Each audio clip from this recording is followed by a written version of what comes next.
The envelope in my jacket weighs 3 ounces. I know because I've been carrying it for 3 days, ever since Alex Harrington's funeral, and it feels heavier every time these board members open their mouths. I'm standing in the back of St. Paul's Cathedral, watching a bunch of suits pretend to mourn the man who built Harrington Systems from nothing. The choir's singing some hymn, but all I can hear is the whispered conversations in the front rows. Bryce Wellington sitting there with his Harvard MBA smile, the one he thinks makes him look sympathetic. Next to him are Phillips and Coleman checking their phones like they're at a shareholders meeting instead of a funeral. Alex wasn't just my boss. He pulled me out of the worst period of my life 18 years ago. Fresh out of the Marines, I was struggling to figure out what a former infantry captain was supposed to do in the civilian world. Everyone else saw a rigid military guy who couldn't adapt to corporate culture. Alex saw potential. Reynolds, he'd said during my interview, "I don't need another MBA who can talk strategy but can't execute. I need someone who understands how to lead people when things get tough." That was Alex. Cut through the noise, focus on what mattered. He built Harrington Systems into a defense communications company that employs 400 people, good people, many of them veterans like me. We design and manufacture secure communication systems for military and government contracts. Real work that keeps soldiers connected and safe. The board's been circling for months, ever since Alex's first heart attack last year. They keep using words like optimization and restructuring, but I've seen their confidential memos. What they really mean is slash and burn. Move manufacturing to Mexico, eliminate our R&D department, sell off the veteran hiring program Alex was so proud of. 3 days before his final heart attack, Alex called me into his office. I'd been COO for 8 years by then, basically running day-to-day operations while he focused on strategic partnerships with the Pentagon. "Sam," he said, sliding a manila envelope across his oak desk, "I need you to take this. Don't open it unless something happens to me." His breathing was already getting bad, but his mind was sharp as ever. I tried to argue. Alex was only 68, still had fight in him. But he cut me off with that look he used to give junior officers who thought they knew better. "Promise me," he said. So I promised. Marines don't break promises to their commanding officers, even former ones. Now here I am, 3 days after the funeral, sitting in the boardroom for what I thought was a routine transition meeting. Bryce is at the head of the table, acting like he already owns the place. The other board members are nodding along like bobbleheads while he flips through a presentation titled Harrington 2.0, Optimization Strategy.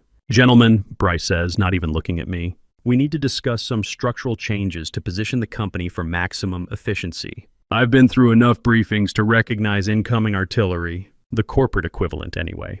Bryce clicks to his next slide. "Our analysis shows significant redundancies in middle management and operational oversight. The COO position, specifically, represents an outdated command structure that doesn't align with modern corporate governance." Modern corporate governance. Right, translation. We want to gut everything Alex built and sell it off piece by piece. "Sam," he continues, finally turning my way with that fake sympathetic smile, "your service to this company has been adequate. But we're moving in a new direction. One that requires fresh thinking, agile leadership." Fresh thinking. I've heard that phrase before. Usually right before someone with an MBA and no real-world experience starts explaining why 20 years of proven methods need to be thrown out. "The board has voted," Phillips adds, like he's announcing the weather. "Effective immediately, your position is being eliminated. We're restructuring the entire operations division under new leadership." I sit there for a second, letting it sink in. 18 years. Missed family dinners, missed my nephew's Little League games, missed anniversaries with Sarah, all for this company. All to get dismissed with corporate buzzwords by people who've never run anything more complex than a PowerPoint presentation. "I see," I say, keeping my voice level. "Military training kicks in. Never let them see you rattled. And the severance package?" Bryce waves his hand like he's swatting a fly. "Standard corporate policy. 2 weeks pay. HR will have the paperwork ready within the hour. 2 weeks. For 18 years of building this place up, keeping it running when we lost that major contract in 2019, training the people who actually know how to make things work. You'll need to turn in your badge and clear out your office today," Coleman adds. "Security will escort you to ensure all proprietary materials remain secure." That's when it really hits me. They're not just firing me. They're humiliating me, making sure everyone sees the old guard getting marched out like a common criminal. Send a message to anyone else who might resist their optimization. I stand up slowly, button my jacket over the envelope that's been burning a hole in my chest for 3 days. Understood. The walk to my office feels like a parade of shame. people I've worked with for years are staring, whispering. Linda from accounting looks like she's about to cry. Rodriguez from the production floor gives me a nod. The kind Marines give each other when words aren't enough. "This is bullshit, sir," Rodriguez mutters as I pass. "Former staff sergeant, lost his leg in Afghanistan, been with us 6 years. These corporate types don't know what they're doing." "Easy, Rodriguez," I tell him. "Don't give them a reason to come after you too." But he's right. These corporate types have no idea what they're about to destroy. My office looks smaller than usual. 18 years condensed into a cardboard box. Family photos, my old Marine Challenge coins, the coffee mug my nephew made me in shop class. I'm packing it all up when I remember the envelope. I lock the door, pull it out, and open it for the first time. Inside is a stock transfer document. Legal, notarized, signed by Alex 3 months ago. I read it twice before it sinks in. 51% of Harrington Systems. Controlling interest. The whole damn company. There's a note in Alex's handwriting. "Sam, they'll try to destroy what we built. Hold steady until the storm passes. Execute when ready. AH." My hands are steady, but my mind's racing. 3 months ago, while I was focused on the quarterly production reports, Alex was planning this operation. He knew what was coming, knew the board would make their move the second he was gone. I fold the papers, put them back in the envelope, and finish packing my box. When security shows up, 2 guys I've known for years, looking embarrassed as hell, I walk out with my head high. Let them think they won. That night, I'm sitting in my kitchen, documents spread across the table. Sarah's at her book club, so it's just me and the truth. My phone buzzes with a text from Rodriguez. "Sir, rumor mill's going crazy. They saying you got fired for questioning the new efficiency measures." I text back, "Stand by. Things aren't always what they seem." Then I call Gregory Patterson. Greg's been the company's outside counsel for 10 years. Former JAG officer who understands chain of command. More importantly, he was Alex's personal attorney. "Greg, it's Sam Reynolds. I need to see you tomorrow morning. Early. It's about Alex's estate." "Sam, I was sorry to hear about your situation. Bryce called me earlier, said they were making some personnel changes to modernize the leadership structure." "Yeah, well, things might not be exactly what they seem. Can you meet me at Murphy's Diner at 7 before you head to the office?" There's a pause. In the background, I can hear his kids watching TV. This sounds important. It is. The next morning, I'm sitting across from Greg in a booth at Murphy's, watching him read through the documents. His JAG training kicks in as he checks every signature, every seal, every date. "This is legitimate," he says finally. "Alex transferred majority control to you 3 months ago. Everything's properly executed, witnessed, notarized, filed with the State Corporate Commission last week. So what does that mean, practically speaking?" Greg leans back, and for the first time since I've known him, he's smiling. "It means you own the company, Sam. 51% controlling interest. Every major decision has to go through you, including personnel changes at the executive level. What about the board meeting where they fired me? Technically invalid. They don't have the authority to terminate senior management without majority shareholder approval." He flips through more pages. "And according to this addendum, Alex specifically designated you as chairman of the board, effective upon his death." I'm starting to see the full scope of Alex's strategy. The man was always 3 moves ahead. While Bryce was planning his corporate takeover, Alex was positioning me for a counteroffensive. "There's more," Greg continues. "Alex restructured the corporate bylaws 6 months ago. Any major asset sales, workforce reductions over 10%, or changes to company mission require board approval and majority shareholder consent. So their optimization plan, dead in the water without your signature. I think about all those good people who are going to lose their jobs if Bryce gets his way. Rodriguez and his crew in production, Linda and the accounting team. The young engineers in R&D who just graduated college and are paying off student loans. Here's what we're going to do," I tell Greg. "I want to call an emergency board meeting tomorrow morning, and I want you there as my legal counsel." "What's the agenda?" I think about the last 18 years, about Alex's trust, about the Marines who taught me that you never leave anyone behind. Regime change. That afternoon, I drive out to the company. Not the main building, I'm not ready for that yet, but the production facility where Rodriguez works. I find him in the break room during shift change, still looking angry about yesterday. "Rodriguez, walk with me." We head outside to the parking lot. Guy's been with us 6 years, ever since he got out of Walter Reed. Lost his leg, but not his drive. Alex personally recruited him from a veteran job fair. "Sir, what they did to you was wrong." Everyone's talking about it. Guys are saying if they can fire you, nobody's safe. What else are they saying? Rodriguez looks around, makes sure we're alone. Word is they're planning major layoffs. maybe half the production staff, moving manufacturing overseas to cut costs. The new guy, Wellington, he's been asking questions about our defense contracts, whether they're tied to domestic production requirements. Smart questions. Our Pentagon contracts do require American manufacturing and security clearances for key personnel. Move production overseas, lose the contracts. They held a management meeting this morning, Rodriguez continues. Brought in some consulting firm from Boston. McKinsey, I think. Guys in expensive suits taking notes about everything. McKinsey, Bryce's old firm. The same outfit that's been optimizing American companies for decades, usually by eliminating American jobs. Rodriguez, I need you to do something for me. Keep your ears open. Any meetings, any memos, anything about restructuring plans. Can you do that? Yes, sir. Absolutely. And Rodriguez, tell the guys to stay steady. Things might get interesting before they get better. That evening, Sarah and I are having dinner when she asked the question I've been dreading. So what's the plan, Sam? You going to start looking for another job? 26 years of marriage. She knows when I'm holding something back. I reach into my jacket pocket and slide the stock transfer document across the table. She reads it slowly, her eyebrows rising. Sam, this says you own the company. 51% of it. Alex gave you controlling interest? When? 3 months ago. I just found out yesterday. Sarah sets down the papers, studying my face. And you're going to use this how, exactly? I'm going to save those jobs. All of them. And I'm going to make sure Alex's legacy doesn't get sold off to the highest bidder. She nods slowly. It's going to be a fight. Yes, it is. You sure you want this? You could sell your shares, walk away rich, retire early. I think about Rodriguez, about Linda from accounting, about all the young engineers who remind me of the Marines I used to lead. Some fights are worth having. The next morning I walk into that boardroom like I'm reporting for duty. Same table, same chairs, but everything's different now. Greg's beside me with the briefcase full of legal documents. Bryce and his crew are already there, looking annoyed that their terminated COO had the audacity to request a meeting. Gentlemen, I say, taking my seat. Not at the side where I used to sit, but at the head of the table. Thanks for accommodating the emergency session. Bryce frowns, straightening his Harvard Business School tie. Sam, I'm not sure why you're here. As we discussed yesterday, your employment has been terminated. This is highly irregular. About that. I nod to Greg, who slides a folder across the polished mahogany. I think you'll want to review these documents before we proceed. Bryce opens the folder and I watch his face change. Confusion first, then disbelief, then something that looks like panic. Phillips is reading over his shoulder, his face going pale. Coleman's just staring at me like I grew a second head. What is this supposed to be?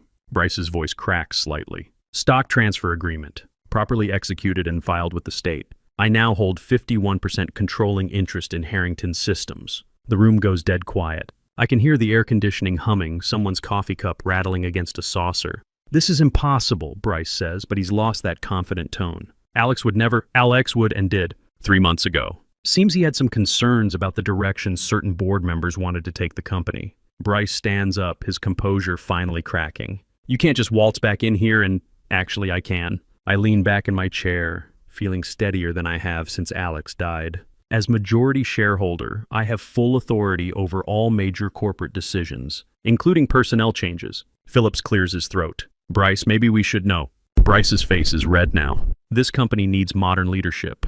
We can't keep operating like it's 1985. The defense industry is changing, contracts are getting more competitive. We need to streamline, eliminate redundancies. You mean eliminate people? Yes, if necessary. Business isn't about feelings, Reynolds. It's about profit margins and shareholder value. I pull out a copy of their confidential restructuring memo, the one Rodriguez helped me obtain. Interesting reading, Bryce. Especially the part about moving manufacturing to Mexico and selling off our R&D division to fund short-term dividend payments. How did you... Coleman starts, then stops. I've been COO for 8 years. You think I don't know what goes on in my own company? I slide the memo across the table. Page 3 is particularly enlightening. The section where you calculate that laying off 300 employees will boost quarterly earnings by 12%. Greg clears his throat. My client would like to make some personnel announcements. I stand up, feeling the weight of command settle on my shoulders. Same feeling I used to get when briefing my Marines before a difficult mission. Effective immediately, Bryce Wellington is removed from the board of directors. His consulting contract is terminated. Bryce's face goes from red to purple. You can't do this. Actually, I can. Majority shareholder privilege. Phillips and Coleman, you're also relieved of your positions. This company will fail without proper management. Bryce is practically shouting now. You're stuck in the past! You don't understand modern market dynamics. I look at him for a long moment. Guy's 38 years old, MBA from Harvard, worked at McKinsey for 6 years before joining our board. On paper, he's everything a modern executive should be. But he's never run a production line, never had to explain to a veteran employee why their job might disappear, never had to look someone in the eye and promise their work matters. You know what I understand, Bryce? I understand that this company employs 400 people. Good people who show up every day, do their jobs, and trust us to make decisions that keep their families fed. Your optimization plan would have eliminated 3/4 of those positions. Those are inefficiencies. Redundancies that drag down profitability. Those are human beings. Rodriguez down in production, Guy lost his leg serving his country, and we gave him a chance to contribute something meaningful. Linda in accounting, single mother supporting 2 kids. The engineering team you wanted to offshore. Half of them are recent graduates paying off student loans, trying to build careers. Bryce gathers his papers, hands shaking with anger. You're making a catastrophic mistake. This company needs to evolve or it'll die. The defense industry is consolidating, margins are shrinking. You can't compete on sentiment. Maybe, but we're not going to die on my watch by betraying the people who built this place. After they leave, I sit alone in the boardroom for a few minutes. Greg's gone to file the paperwork that makes it all official. Outside the windows, I can see the production floor where the real work gets done. First shift's coming in, guys like Rodriguez who believe their work matters. My phone buzzes. Text from Rodriguez. Sir, something big happening? Wellington just stormed out of the building carrying a box. Looked madder than a wet cat. I text back. Emergency all hands meeting at 0900. Pass the word. An hour later, I'm standing in front of the entire company. All 400 employees crammed into the main assembly area. Production workers in their coveralls, engineers in their polo shirts, office staff in business casual. I've given briefings to Marines before combat operations, but this feels bigger somehow.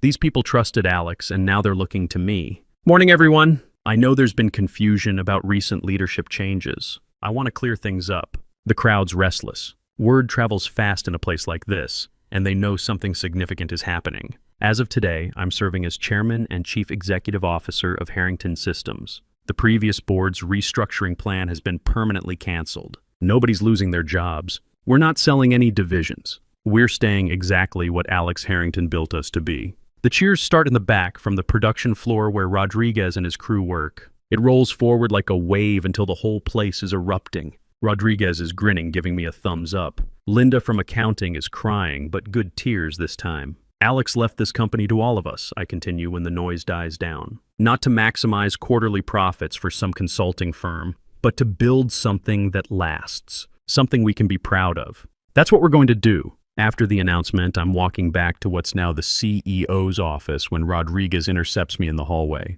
Sir, need to tell you something. Word is Wellington's been on the phone with his McKinsey contacts. They're not done fighting. What kind of fight? Legal challenges, sir. Questioning the stock transfer. And there's talk about trying to get some of the Pentagon contracts reviewed, claiming the company's unstable under new management. I nod, should have expected this. Guys like Bryce don't go quietly. Keep me posted on anything else you hear. The next few weeks are a chess match. Bryce files a lawsuit challenging the validity of Alex's stock transfer, claiming undue influence and diminished capacity. Their lawyers drag out every medical record from Alex's last year, trying to prove he wasn't competent when he signed the documents. Greg Patterson earns his fees during this period. Turns out Alex was more thorough than we realized. Not only did he have Dr. Morrison document his mental competency the day before signing, he also recorded a video statement explaining his reasoning. I've built this company over 40 years, Alex says in the recording, sitting in his office, looking tired but sharp. I've seen what happens when Wall Street efficiency experts get their hands on American manufacturing. They strip out the people, move the work overseas, and walk away with their bonuses while communities die. I won't let that happen to Harrington Systems. The judge watches the entire 20-minute video. When it's over, he denies Bryce's challenge without hesitation. But the real test comes when we start implementing changes. I promote Rodriguez to production supervisor. Guy knows the floor better than anyone. Linda gets the controller position she's been ready for since before Alex died. Most importantly, we start the expansion Alex had been planning before his health declined.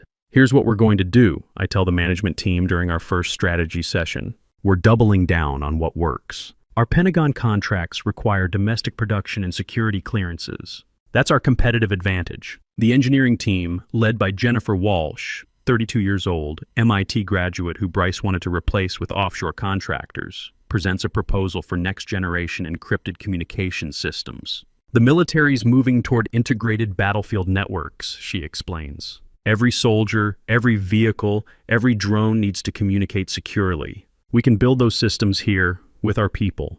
What's the investment required? $20 million over 2 years. We'll need to hire 50 more engineers, expand the R&D lab, upgrade our manufacturing capabilities. It's a big bet, the kind that makes boards nervous and consultants reach for their calculators. But it's also the kind of long-term thinking that built this company in the first place. Do it. 6 months later, we land the largest contract in company history. $200 million over 5 years to develop and manufacture next-generation battlefield communication systems. The Pentagon specifically cited our domestic production capabilities and experienced workforce as deciding factors. The day the contract announcement hits the news, my phone starts ringing. Other defense contractors wanting to know how a mid-sized company beat out the major players. Financial analysts asking about our transformation strategy. Even a reporter from the Wall Street Journal wanting to write about our unconventional approach to corporate restructuring. But the call that matters most comes from Sarah.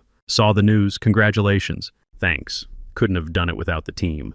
And how are you handling all this? Really, it's a good question. The last 6 months have been a blur of board meetings, legal battles, strategic planning, and late nights. But for the first time in years, I'm not just managing crisis. I'm building something. I'm good, better than I've been in a long time. That evening, I'm cleaning out some of Alex's old files when I find another note, tucked inside his copy of On War by Clausewitz. This one's dated the day before he died. Sam, if you're reading this, then the plan worked. I always knew you were the right person to carry this forward. The board wanted someone who would optimize spreadsheets. I needed someone who would optimize for people, trust your instincts, take care of our employees, build something that lasts. The company's in good hands. A.H. I fold the note and put it in my wallet next to the other one. Some things you keep close. A year later, we've expanded to 500 employees. The veteran hiring program Alex started has placed over 200 former military personnel in manufacturing and engineering positions. Our stock price has increased 40%. More importantly, we're building equipment that keeps American soldiers safe and connected. Bryce landed at another company, probably telling people how he would have optimized Harrington's systems if the old guard hadn't interfered. Doesn't matter. Some fights are worth having and some hills are worth holding. I keep Alex's notes in my wallet as reminders, not of what I achieved, but of what's possible when you stay steady under pressure and remember that leadership isn't about maximizing quarterly results. It's about the people counting on you to get it right. Rodriguez stops by my office most Friday afternoons for coffee and to discuss production schedules. Last week he mentioned that his daughter wants to study engineering, maybe work for the company someday. Tell her we'll be here, I said. Building things that matter. The company's in good hands. Alex's legacy is secure. And 400 families, now 500, go home every day knowing their work matters, their jobs are safe, and someone has their back. That's worth more than any efficiency optimization a consultant could design. That's what leadership actually looks like. The envelope that started this whole thing is framed now, hanging on my office wall next to Alex's photo. 3 ounces of paper that changed everything. Sometimes the smallest actions carry the biggest weight. Hold steady until the storm passes. Execute when ready. Mission accomplished, sir.